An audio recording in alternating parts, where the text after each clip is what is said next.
What's up, losers? Beau here from the local losers. I don't know if you know this, but the RX7 transmission decided to die while I was driving it up to the tuner. It's probably a pretty dumb decision to do that. My tuner is about 2.5, 3 hours away, something like that. And the RX7 was on a fine enough tune to drive up there, but I hadn't taken it on a really long drive yet. The most I'd driven was like around town, and so I try to drive it up to Phoenix from Sierra Vista, and I get up on I-10 and about 10 miles onto I-10, which was about, I don't know, 30, 40 miles into my journey. I got this crazy drivetrain vibration, and the back portion of the transmission kind of broke off. Yeah, it just kind of broke off. So there she is, up on the trailer. I already took the shifter out, so it should be, I mean, this is a pretty easy swap, you know, especially with it being up on a trailer like this. The trailer's hollow in the middle, so like once I get up under it, like I have full access to the transmission, drive shaft, and everything. And I mean, this, if I had a day to just commit to just this, like, it would be done like super fast, like super fast. All right, I'm not exactly sure what happened, but you can see right here where the tailpiece just kind of broke. It just broke, and I don't know. This is a factory transmission, factory drive shaft. So the lengths were right and everything. I don't know. It broke. It's an NA transmission, so I expected it to go out at some point.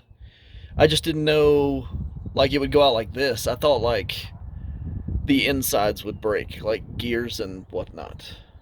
This mount looks pretty sketchy. These are the mounts that I'm actually replacing. It looks like it's pretty worn out, so maybe there was some, I don't know, some vibration back here, or some more than vibration, like some movement. I have no idea. We're just gonna replace it and see what happens. All right, back in my garage. I wanted y'all to see this. This is a spare NA transmission that I have right here. This is an NA transmission. It's pretty small, pretty wimpy looking. Next to it, the big boy, is the Turbo 2 transmission. I have no idea if the gear ratios are the same, or if the links should be the same-ish, you know, because the shifter has to come up in the same place in the Turbo 2 models as it does in the NA models. So the links should be the same. Everything should bolt right up. I have no idea if the starter fits the same, or if the clutch fork fits the same, or if it has the same clutch, or what. I'm going to do some more reading, a little more research, and see, and I'll let you guys know what happens. But for right now, I'm just taking the old one out and trying to figure out what happened. I also have an FD transmission right here, which is interesting because it's the same as a Turbo 2 transmission, except the tailpiece, this part right here, is completely different. Like, you can tell the tailpiece on the NA and the Turbo 2 look very similar. I don't know if they're exactly the same, but they look very, very similar. They mount up the same underneath the car, but underneath the FD chassis, this one has to mount up different, so the tailpiece is different. So I've been told, and I've read, that you can take the tailpiece off of this and take one of these tailpieces and bolt it onto this, and it'll fit. So it's kind of like having two spare Turbo 2 transmissions. All right, so I spoke with Ronnie about it. We talked about what happened, and he said there's only one thing that could have happened. I was like, one thing? He was like, yeah, one thing. He said that the drive shaft probably bound up, like one of the, like the U-joint that where it goes into the transmission, that it probably bound up and, you know, wasn't allowing the flex that it needed when it was spinning. And so I came home and I pulled out all my drive shafts. I pulled out the one from the FC, and I was like, all right, well, let's check this thing. And sure enough, let me show you this. Sure enough, this thing is like seized up this way.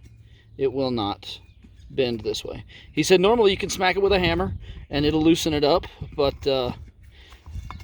it's not supposed to do that. Like, it's real hard to turn this way, but it won't go the other way at all. So he said that's probably the problem. This one over here is the Turbo 2 drive shaft that I have, and it is very floppy in all directions, and that's what he said. He said it should be floppy. That's the way they should be. He said some aftermarkets have places where you can grease the U-joints, but these don't. They're factory joints. This is the NA. This is the Turbo 2, and I know you're looking at this back here. This is the Turbo 2 trans to NA diff, Mazda tricks, you know, the one that they make, which is also floppy. Feels good, feels smooth.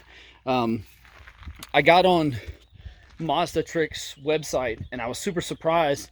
They make a drive shaft for just about every combination of RX7 differential transmission that you could possibly be running. They have like FD to NA, like FD trans to NA diff. They have Turbo 2 trans to NA diff. They have NA trans to NA diff, NA trans to Turbo 2 drift. They make Turbo 2 diff. And here's the trans that's going to be going into it. This Turbo 2 trans here, you saw it earlier in the video.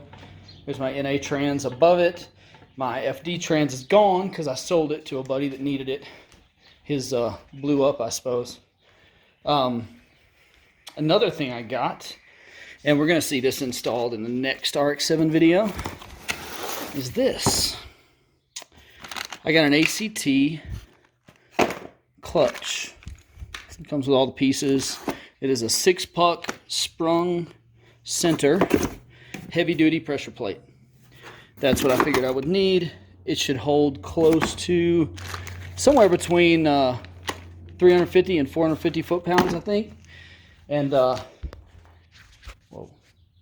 I figured that was enough for me because I'm planning on having, all I really want out of the car is about 300 usable torque, because I figured that's what I need to be able to drift it well. 300 usable, I mean, honestly, I could drift it with 200 torque, but 300 torque will put it so, you know, I don't have to try too hard.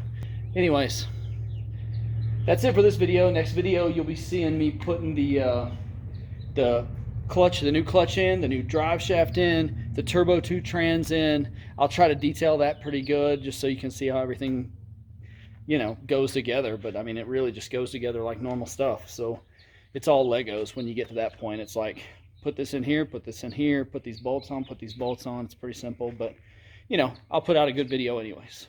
So that's it. Later, losers.